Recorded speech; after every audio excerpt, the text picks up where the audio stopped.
My mother-in-law, Denise, wasn't thrilled about me marrying her son, but I never expected her to go that far. When my passport vanished the morning of our honeymoon, I blamed the chaos of the wedding. Turns out, Denise had gone one step ahead by hiding it, but karma was right behind her. They say you can't choose your family, but if I could, I sure as hell wouldn't choose my mother-in-law, Denise. From the moment I said, "I do," to Ethan, I became her public enemy number one. Her polite smiles and passive-aggressive comments were laced with enough sugar to give you diabetes. But behind all that sweetness, I knew she hated me. Especially after I married her precious baby. Ethan and I had been together for 5 years before we tied the knot. It was long enough for me to get used to Denise's thinly veiled digs. But I figured she'd mellow out after the wedding. Boy, was I wrong. She cried at the engagement dinner, I whispered to Ethan one night, shaking my head. Like, ugly cried. She's just emotional, he said, brushing it off. It's hard for her to see me growing up. Ethan, she told me she hopes I don't take you away from her. That's not emotional. He sighed, rubbing the back of his neck. I know. I'll talk to her. But talking didn't change anything. If anything, Denise doubled down. When we planned our honeymoon, I was practically vibrating with excitement. 2 weeks in Bali, crystal clear water, and no phones, just Ethan and me, soaking up the sun and being disgustingly in love. But then Denise found out our departure date. Her birthday fell smack in the middle of our trip. And, of course, that was a national tragedy. Mom, we'll be gone during your birthday, Ethan mentioned casually. But we'll celebrate when we return. The temperature in the room dropped 10 degrees. Denise's smile flickered, just for a moment. Your mother's birthday is important, she said, her eyes locked on mine. Surely you understand family comes first. Before I could respond, Ethan interjected. We've had these tickets booked for months, Mom. It's non-refundable. I saw a flash of something darker behind her carefully cultivated exterior, something that made my skin prickle with unease. Sweetheart, you'll get plenty of time for beaches. A son only gets one mother, she murmured, her gaze boring into me. Remember that. The warning hung between us, heavy and loaded with implications I couldn't yet understand. I bit the inside of my cheek. I wasn't about to get sucked into another guilt trip. Ethan didn't budge, though. We're going, Mom. End of discussion. I thought that was it. The Denise drama had finally taken its last bow. But nope, plot twist. The morning of our departure arrived like any other. Our suitcases stood packed by the door, crisp white tags declaring Bali in bold letters. Ethan hummed as he checked our travel documents one last time. Passport? He asked, glancing my way, holding his document. I reached for my travel wallet. I checked the drawer where I always kept important documents. My heart began to race. Ethan, I called, my voice trembling, I can't find my passport. What? We searched everywhere. Kitchen counters. Bedroom dresser. Living room side tables. Each minute that passed felt like a knife twisting in my stomach. The flight was in 3 hours, and without identification, I'd never make it through airport security. Denise appeared in the doorway. Oh, honey, what happened? We can't find Vika's passport, Ethan muttered, pacing. Denise's eyes flicked to me, sympathy plastered on her face. Such a shame. You two were so excited. Have you checked everywhere, dear? These things happen in the excitement of wedding preparations. I felt sick. Had I lost it in the chaos of the wedding? But I wasn't careless, not like this. Ethan was on the phone with the airline, his jaw clenched. I could see the frustration etching lines around his eyes. No, we can't just get a replacement today, he muttered into the phone. Tears burned behind my eyes. Our dream honeymoon, months of planning, saving, and anticipating, everything slipped through our fingers like sand. Ethan, honey, Denise said softly, her hand on his arm. Why don't you come with me on my birthday trip while Vika gets her new passport sorted? I mean, you shouldn't waste the time off. Ethan's eyes snapped to mine, and I could see the conflict swirling in them. Go, I whispered, barely able to get the word out. Vika, no. It's fine. Go. I don't want to ruin your plans.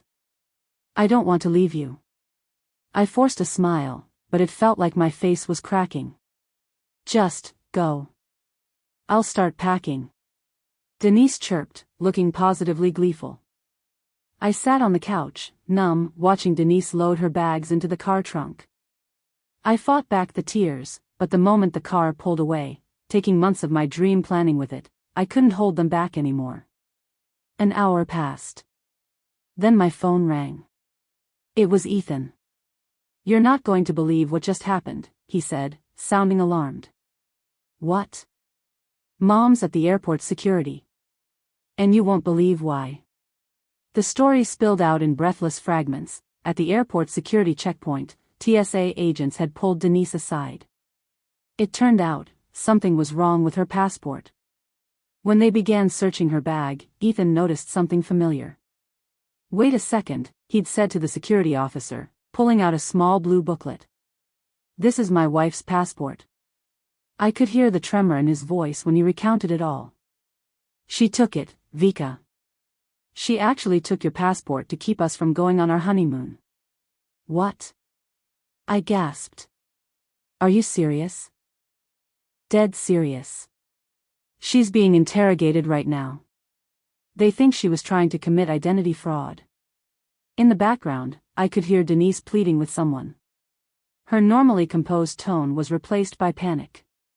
She claimed she accidentally picked up the wrong document, Ethan explained. And honestly, I think she did. But that doesn't change the fact that she deliberately hid it in the first place to ruin our trip. What's happening now?